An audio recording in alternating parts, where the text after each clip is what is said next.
Hi guys, welcome to my YouTube channel. ಇವತ್ತೇನು special ಗೊತ್ತಾ? ನಮ್ಮ ಫಸ್ಟ್ ಇಯರ್ ವೆಡ್ಡಿಂಗ್ ಆ್ಯನಿವರ್ಸರಿ. ಎಲ್ಲಿ ಹೋಗ್ತೀವಿ, ಏನು ಮಾಡ್ತೀವಿ ಅಂತ ತೋರಿಸ್ತೀನಿ. ಲಾಸ್ಟ್ವರೆಗೂ ನೋಡಿ.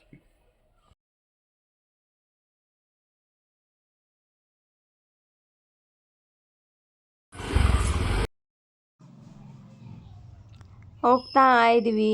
ಬಿಸಿಲಂತೂ ತುಂಬಾ ಇತ್ತು. ಇವರೇನೋ ಟೋಪಿ ಹಾಕೋಬಿಟ್ಟವ್ರೆ, ಇವ್ರಿಗೆ ಬಿಸಿಲಾಗ್ತಾಯಿಲ್ಲ. ಮತ್ತು ನಂಗೆ ಮೊಬೈಲ್ ಬೇರೆ ಎಲ್ಲಿ ಬಿದ್ದೋಗ್ಬಿಡುತ್ತಪ್ಪ ಅಂತ ಬೇರೆ ಭಯ ಆಗಿತ್ತು. ಇವಾಗ ನಾವು ಎಲ್ಲಿ ಬಂದಿದ್ದೀವಿ ಗೊತ್ತಾ? ನಮ್ಮ ಪಾಪುದು ಬರ್ತ್ ಸರ್ಟಿಫಿಕೇಟ್ ಕಲೆಕ್ಟ್ ಮಾಡ್ಕೊಳ್ಳೋಕೆ ಬಂದಿದ್ದೀವಿ. ಹೇಗೆ ಹೋಗಬೇಕು?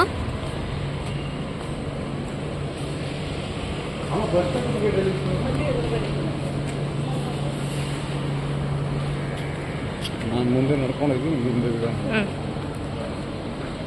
ಮುಂದೆ ನೀ ಹೋದಾಗ ಹಿಂದೆ ನಾ ಬರುವೆ.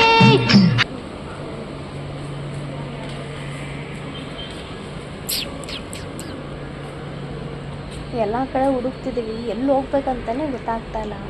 ಯಾರನ್ನಾದ್ರೂ ಕೇಳೋಣ ಅಂದರೆ ಯಾರೂ ಸಿಗ್ತಾಯಿಲ್ಲ. ಮುಂದೆ ಯಾರು ಹೋಗ್ತಾ ಇದ್ದಾರೆ, ಕೇಳಿಬಿಟ್ಟು ತಿಳ್ಕೊಳ್ಳೋಣ.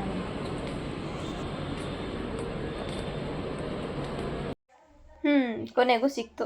ಅವರೊಂದು ಅಪ್ಲಿಕೇಶನ್ನ ಫಿಲ್ ಮಾಡೋಕ್ಕೆ ಕೊಟ್ಟಿದ್ದರು. ಅದರಲ್ಲಿ ನಮ್ಮ ಪಾಪು ಹೆಸರು ಏನು ಇಟ್ಟಿದ್ದೀವಿ ಅದನ್ನು ಎಲ್ಲ ಫಿಲ್ ಮಾಡಿ, ಅವ್ರ ಅಪ್ಪ ಅಮ್ಮನ ಹೆಸರು, ಊರು, ಪ್ಲೇಸ್ ಎಲ್ಲ ಏನೇನಿರುತ್ತೆ ಎಲ್ಲ ಫಿಲ್ ಮಾಡಿಬಿಟ್ಟು ಕೊಡೋಕೆ ಹೇಳಿದರು. ನಮ್ಮ ಪಾಪು ಹೆಸರು ಏನು ಇಟ್ಟಿದ್ವಿ ಅಂದರೆ ಚಿರಸ್ವಿ ಎಸ್ ಅಂತ ಇಟ್ಟಿದ್ವಿ. ಎಲ್ಲ ಗೌಡ ಅಂತ ಸೇರಿಸು ಅಂತ ಹೇಳ್ತಿದ್ರು, ಬಟ್ ನಾವು ಸೇರಿಸಿಲ್ಲ, ಸಿಂಪಲ್ಲಾಗಿರಲಿ ಅಂದ್ಬಿಟ್ಟು ಚಿರಸ್ವಿ ಎಸ್ ಅಂತ ಇಟ್ಟಿದ್ವಿ. ತುಂಬ ಬಿಸಿಲಿತ್ತು ಅಂತ ಹೇಳ್ಬಿಟ್ಟು ಕಬ್ಬಿನ ಜ್ಯೂಸ್ ಕುಡಿಯೋಣ ಅಂತ ಬಂದರು.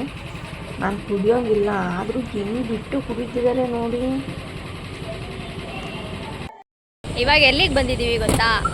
ದೇವಸ್ಥಾನಕ್ಕೆ ಬಂದಿದ್ವಿ. ಮದುವೆ ಆಗಿದ್ದು ಮೊದಲನೇ ವರ್ಷ ಅಲ್ವಾ, ಅದಕ್ಕೆ ಒಳ್ಳೇದಾಗಲಿ. ಇವ್ನು ನನ್ನ ಮಾತ್ರ ಪ್ರೀತಿಸ್ಲಿ ಅಂತ ಕೇಳ್ಕೊಳಕ್ಕೆ ಅಲ್ವೇನಾ? No comments.